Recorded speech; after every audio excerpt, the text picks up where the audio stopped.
Hi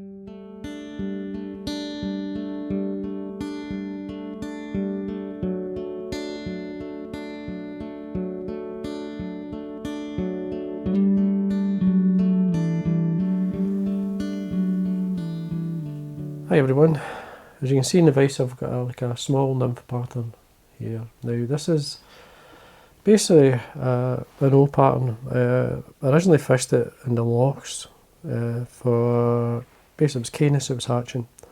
The fly, it was a kind of, it came together, it was actually, the fly had a white body, and after a few fish the body came off, and but though the fly didn't stop catching it, I just kept catching even though I just had a thorax and basically the remains of a tail. So I started tying one or two to see if I would catch on it, and I did, it kept catching. Now I've been messing around with some of the older flies, some of the older patterns I used to tie, and now as well I have been messing about with the Dynamite Hare. So this is a nymph pattern. Meaning Dynamite's a dry fly, but this is using to give the impression of a body. Obviously this is a Parapost from Fully Mill, just a mix. It's a brown and tan mix that I've been using. So again, it was an old pattern, and I've just messed about with put a body impression of a body. I mean, this is the reason why I came up with the Dynamite Hare, but putting the tail in. It came from a nymph pattern. As you can see, it looks not too bad. It's a wee bit rough like that one. You just tie it like you would do a Dynamite Hare. Instead of having a nut wing, you just draw it back for a thorax cover. And no hackle, obviously. There's a CDC hackle in that one. But this is the pattern I'm going to tie this fly. Now, it does look crazy, and I mean, I'd agree with you, but you'd be surprised how well this work. Give it a go, especially when you're struggling and there's a small fly in the water, like blue-winged olives and such. They'll work for that, and obviously Caenis. You just piggyback this off the dry fly, that's what I did. So anyway, I'm going to put the hook in the vise now. I'm using this hook. This is size 20. It's a grab Gape, heavy. It sinks well, it drops well because of the weight of the wire. And as I say, it's a size 20. You can tie them any size, you can go bigger if you wish. Now, one of the other flies, to give you an idea, you don't have to use what I'm going to be using here. This is a pheasant tail. It's just tied this with the pheasant tail fibre for the tail as well as thorax cover and the legs. Now, I'm going to be using the pheasant tail for the thorax cover and the legs on this one. I'm going to use Coq de Leon, which is slightly finer. So you've got to mess about with materials. Now, I did design a lot of patterns many years ago, and I still mess around. And you've got to mess around. That's what I like to do. So anyway, wax my thread, and the thread I'm using is a uni. This is a tan and 8/0. Show you there. There you go. So we start at the eye. We just wind your thread to the point of the hook. Remove the waist. Now you want just middle of the shank in this case.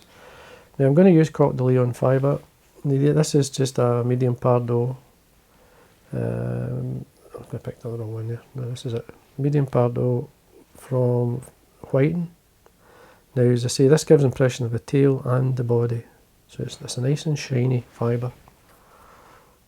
Now, pull it in, bring them together. You're looking for a tail length. Like, imagine having a tail in your nymph. There's your tail length there.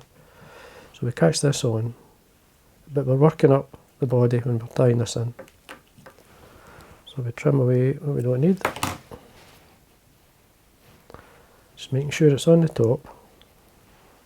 Wind up to about just short of a head length from the eye. Now we've got some, it's very easy to tie. Pheasant tail fibre. This is just a cock pheasant tail, nice brown colour. Don't be shy with the fibres. This is the thorax cover and the legs. So we bring them 90 degrees from the stem, which will line up the tips, and then tear it off. Then tie this forward. Now you're not looking too long. Look at the length you would like, just to the back of the thorax there. Or just slightly longer than the thorax length. So we tie that forward. On the top, where you want to lay it on the top. wind your thread down, and then get a dubbing. Most natural dubbins work really well. I'm using this one. This is Dark Hare's Ear with UV. This is a Euro Nymph Flash from Full and Mill. So, tiny bit of dubbing. You want a reasonable thorax, don't be too shy with it. You want to get that shape.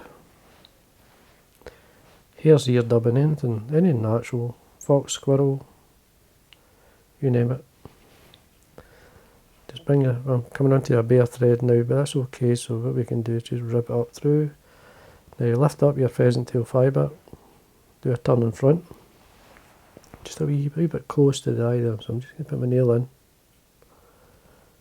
Just push it slightly, push it back, it's just obviously came forward a wee bit.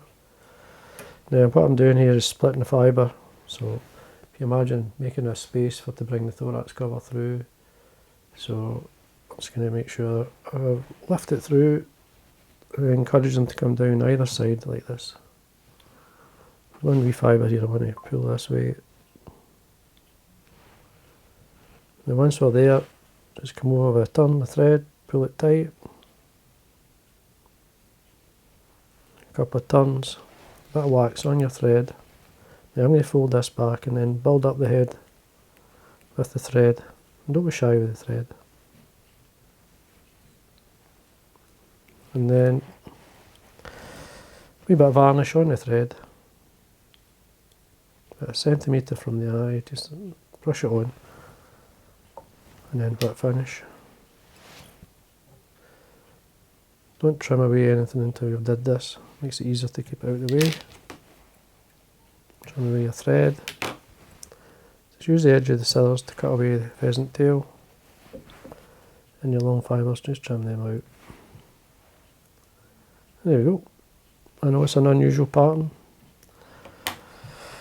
We can open out these fibres a wee bit, just give them more buggy like. Once you start to fish it, it'll do that. And there we are. That's the Bodyless Nymph, if you want to call it. A couple of long fibres here, I might straighten them away.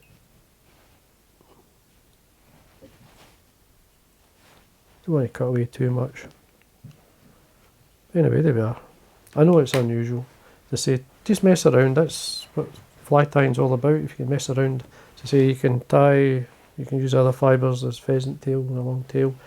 Anything you've got, just even normal hackle fibres will do, just put them on. The reason for the coq de Leon, it's a very shiny, very translucent fibre, especially when wet.